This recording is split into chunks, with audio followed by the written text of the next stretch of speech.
পরোটা বানালেই ছেলে বলবে আলু পরোটা বানাও। আর এই যে দেখো অনেকগুলো আলু পরোটা বানিয়ে নিয়েছি।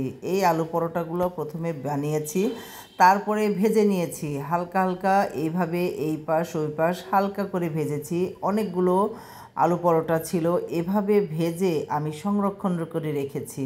তারপরে যখনই ছেলে খেতে চেয়েছে তখনই তাকে একটা একটা করে ভেজে দিয়েছি। বাস দেখো তো অনেক সুন্দর হয়েছিল আলু পরোটাগুলো, খেতেও অনেক মজার হয়েছিল।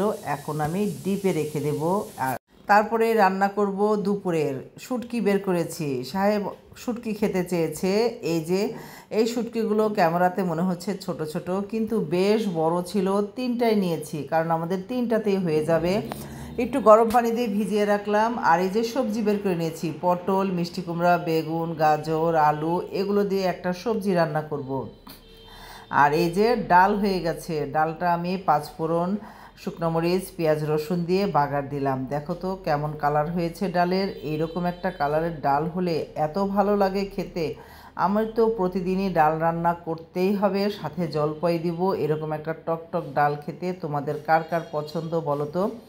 আর এই যে সবজি রান্না, দেখো তো সব সবজি মোটামুটি একটা মিডিয়াম সাইজ কেটে একদম ভাজি বানিয়ে ফেলেছি, হয়ে গেছে।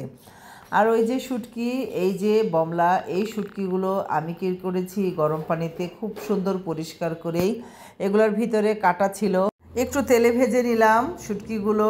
তেলে ভেজেই বাস এখন দিয়ে দিয়েছি সেই তেলেই পেঁয়াজটা দিয়েছি একটু লাল লাল হতেই।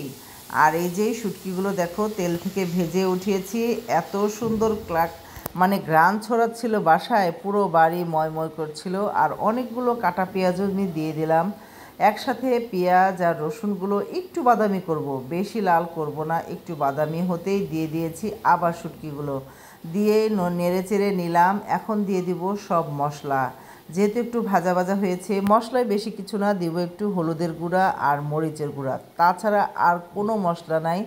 কারণ এই শুটকির তরকারিতে অন্য মশলা দিলে শুটকির যে আসল একটা ঘ্রাণ স্মেল সেটা নষ্ট হয়ে যাবে আর খেতে ভালো লাগবে না, তাই না? শুটকির ঘ্রাণটাই পেতে ভালো লাগে। কিন্তু আমি বেশি করে কাঁচামরিচ দিয়েছি যাতে একটু ঝালটা বেশি লাগে মুখে।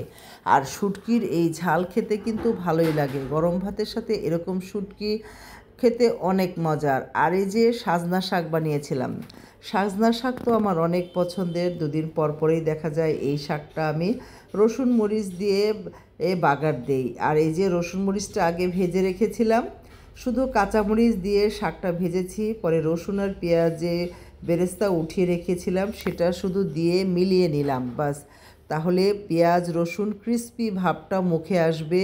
আর এইটা গরম ভাতের সাথে খেতে এত মজার, যারা খেতে ভালোবাসে না যে সাজনা পাতা, তারা এভাবে খেলে অনেক মজা পাবেন। একবার এইভাবে অবশ্য বানিয়ে খেয়ে দেখবেন। আমি এই রান্নাটা শিখেছি আমার ছোটো বোনের কাছে।